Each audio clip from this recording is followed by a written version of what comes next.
Further. Come what may, you'll find us striving. Teamwork is the thing that counts. One for all and all for one is the way we play at Boston. We are the mighty fighting Hawks. And don't miss that game broadcast coming up this Sunday from our award-winning commentary team. It's 29 minutes to 10, and my great pleasure to welcome back to the Monday morning program Ray Summers from Neighbourhood Watch. And good morning, Ray. Good morning, Peter. How are you?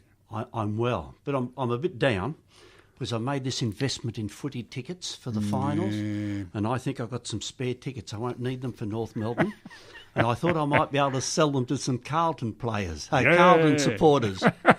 That's right. No, I think that was a bit of a flash in the pan. I'm not getting too carried away. So you haven't asked for any time off during the finals No, to go to the footy yet? Not at this stage. And how did your break go, Peter? It was terrific, thank you, Ray. Good. Nice to get away and clear my head and not have to get up at such an ungodly hour on a Monday morning. So it was good fun, thank you. Well, you're lucky to get, for your employer, 3WBC, to give you a month off. Yeah, it wasn't bad, was it? Neighbourhood Watch, we only get a few days off. Yes, but Neighbourhood Watch is much more important than me. Oh, I don't know. Did I cover that? If you weren't on the other side, I wouldn't be here. Peter, what I need to tell you about is, and my note says, Peter, lock car. Lock my car. I do. I'm very, very particular about that. Right. Let me tell you about what's happening. This week, police in Eastern Region Division 1 are having a blitz on unlocked cars in Boroondara, Monash, Manningham and Whitehorse this week on Wednesday the 23rd and Thursday the 24th. All 4 p.m. to midnight shift staff in all 4 PSAs will be on the streets in hotspot areas that they've identified, checking for cars that are unlocked, as well as vehicles that are locked with laptops, etc., on display. They suggest 1 in every 5 cars are left unlocked in streets and driveways. The resources used looking for laptops, my telephone book and all that with all those names and numbers in it that somebody else doesn't want to know, from unlocked cars is enormous. So then, after the police have done their work, Thursday and Friday mornings, Neighbourhood Watch in those 4 municipalities will be delivering a police letter to residents, telling them about these hot spots in their neighbourhood and telling them to lock up your car and remove valuable goods. Great service, like that. Now, the bad news, Peter. An unlocked car found in the street draws a fine of $148. Not many people would be aware of that. No, I believe people in Ararat are aware of it. The local police up there got fed up and they had a campaign one night and made a fortune. I bet they did. So, I remind you, and if you leave the keys in the ignition or leave the engine running, you get a bigger prize. Contribute to the government's fund. Oh. Yes. So be warned. Please lock your car and put away valuables. And while, if you only look in the local paper, I noticed in Street Watch, Surrey Hills was the target for robberies from unlocked cars last week. So it just moves around. Whitehorse Leader, in an article they had, more than 100,000 cars were stolen in Victoria in the last 12 months. 75% were classified as short-term theft, just taking it for a joyride, and 25% at the hands of criminals to sell or strip your parts. Police advise to lock your cars, remove valuables even in the street, drive or carport. Pre-2001 cars less likely to be protected by immobilisers, and that is another exercise that people are honing in on those cars. Most don't have immobilisers, where later model vehicles have not necessarily an alarm, but an immobiliser. And if anybody is interested, there are the car safe people have organised a number of dealers in the eastern suburbs who will provide immobilisers on those older cars for $220. Oh, that's a cheap investment. And if you want to know about that, send an email to Whitehorse and we can send you that detail. I'll give you their email address later. Great. When I find it, and I can tell you exactly what it is.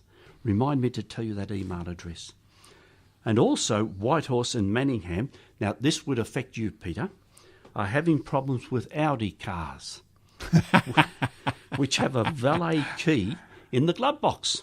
Oh, really? People break the glass, remove the key from the glove box and drive away. Very simple. Even you and I could handle that. Is that right? They have a spare key in the glove box? Yes, a valet key. Now, I've never seen one, No. but I must Okay. have a look at that and see what it gives. Yes. Yes, so they're popular choice at the moment. Well, it's not going to worry me, and it sounds as though it's not going to worry you too No, much, but Audi owners, beware. Beware. Take yes. that key out of the glove box. Yes.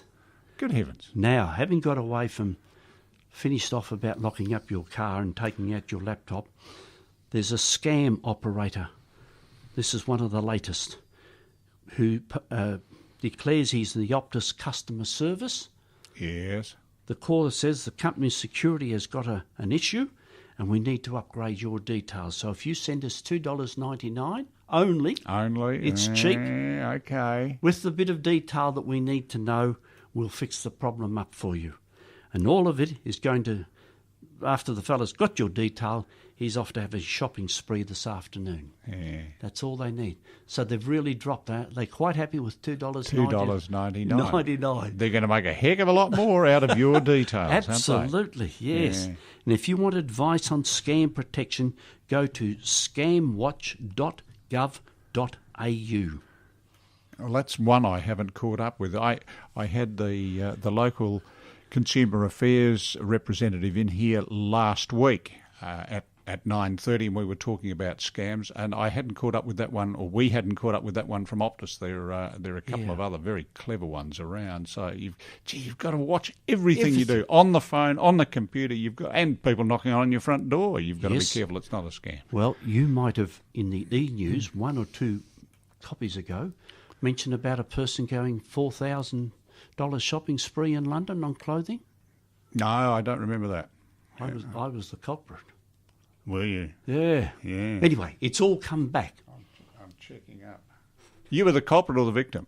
The victim. The victim. Yes, you were the victim. Yes. Oh, good heavens. So Mr. National Bank rang up and said, this is what's happening, but we've put a block on it. Yes. They said, you normally don't go shopping at 3 o'clock in the morning. Not normally, no. So we thought that was a bit strange for their client. Isn't that interesting? Isn't it? Yeah. It's good that they're on top of these things. Yes. My wife had a similar incident. Her card number was used for a purchase in Hong Kong. Yep. I can't remember what was purchased now. It wasn't a huge amount. So the sort of thing that could possibly pass by when you're looking at your bill, your Visa bill for the month. And but she's eagle eye, my good lady, and she said, "That's not right. No. When was I in Hong Kong?" And I thought I probably would have noticed that myself. And we tracked it down. The difficulty is though, even though they put a block on the card, we then had to change our card. Yes, went through that whole. You're going process. to go through that whole routine, particularly with situations where you've got an automatic debit coming out against that card. You've got to go through all that nuisance. Well, Ray, I'm sorry to hear that. Well, it's all worked out. And I hope good. that they nailed the guy. Yeah. But I guess he was a bit of a dill. He made 6 purchases in literally 5 minutes from the same company to the value of $5,000.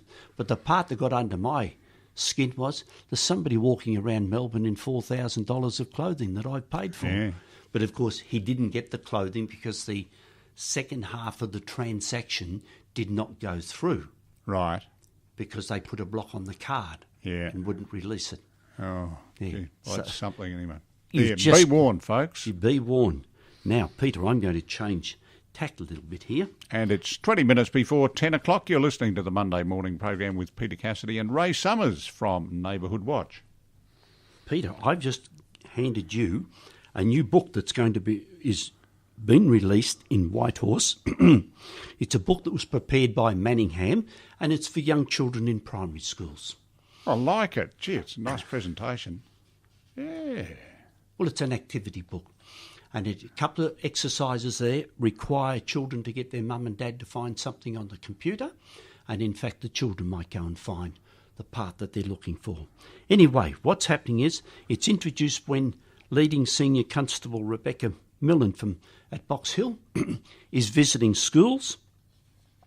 She takes that along with her, and part of her police school program, Rebecca will use this activity book for children to complete and get mum and dad to help in some of the exercises.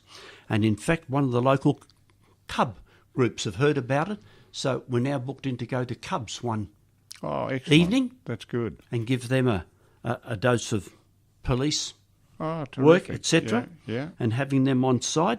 Now, I've brought that copy in for you, Peter. You've got to do it over the next month, and we'll correct it next week. Oh, I'm not too sure. I've had a look at a couple of them. I was going to say, no looking at the answers at the bottom of the page. No, there are a couple have got me tricked already. So, anyway, that's that part, which is happening in Whitehorse now. Terrific. I like that. In a matter of 2 or 3 weeks, under the leadership of Jeff Clute, the chairman of Manningham, he's been the manager of this project, we have put together a computer program designed for roughly grades 4 to 6, and there are a series of community questions, primarily around about safety, etc. And kids score points, and if you get it right, and if you get it wrong, you lose points. Okay. And because all the scoring is on the computer, it's very hard to cheat. You can't. No good to me then. Well, it counts me out. So that's coming online. We hope early August it'll be up on our website. I've told you about the questions. The launch will be at Serple Primary School in Templestowe. There's a group of 3 to 6 grade students have been the trial group since late 2013, and the last big test went off very well. I was there, and so it's just gone back for its final tune, and now we're ready to go. The people, Jeff Clute, I mentioned, has been the project manager, or still is the project manager, and the costs have been funded by Burundara, Banyule, Monash, Manningham and Whitehorse neighbourhood watch groups.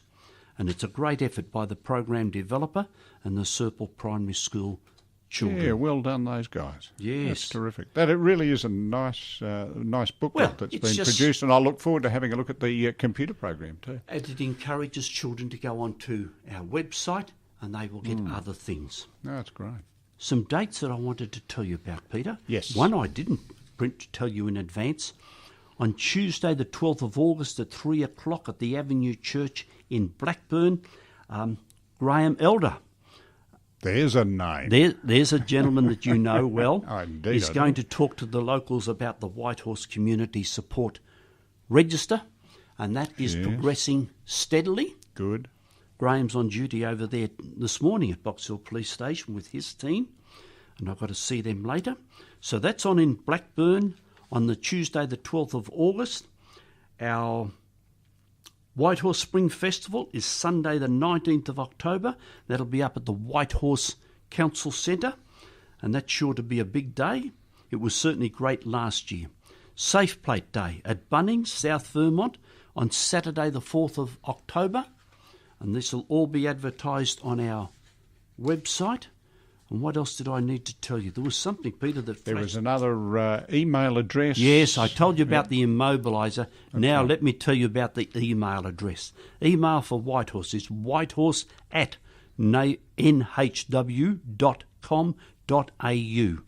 And if you send a note to there and ask for detail about those immobilisers, if you would like to get a copy of e-news, and if you'd like to be reminded about the Whitehorse Community Support Register, the meeting on Tuesday the 12th of August, very much a public meeting, that one, you'll get that detail from there. And I guess we'll also remind you about Crime Stoppers, 1800 333 000. I think we're about nearly at the end of our time, Peter. We are indeed. Your advertisers have been knocking on the door. That's right. And just reminding you that if you'd like to get on the e-news list, email list, whitehorse@nhw.com.au, and the Neighbourhood Watch website for Whitehorse, or the Whitehorse segment of the Neighbourhood Watch website, is all the w's.nhw.com.au/Whitehorse, and you can get an update on all the information of events going on in your local Neighbourhood Watch branch. Ray Summers from Neighbourhood Watch, thank you, as always, for taking the time to come in and see us, and particularly for presenting me with my Junior Watcher activity book. I will fill it in to the best of my ability, and we'll have a review and no doubt a marking next time, the third Monday of next month. Yes, and there might be homework if you don't get it all right. Dear, oh dear. I shall look forward to that. Thank you, Ray. Thank you, Lovely Peter. talking with you as always. It's 13 minutes before 10. You're listening to the Monday morning program with Peter Cassidy. I'm here until 10 o'clock, handing over to Steve, and he will invite you to go and play with him in the boys' room between 10 and 1. This is Journey, and don't stop believing.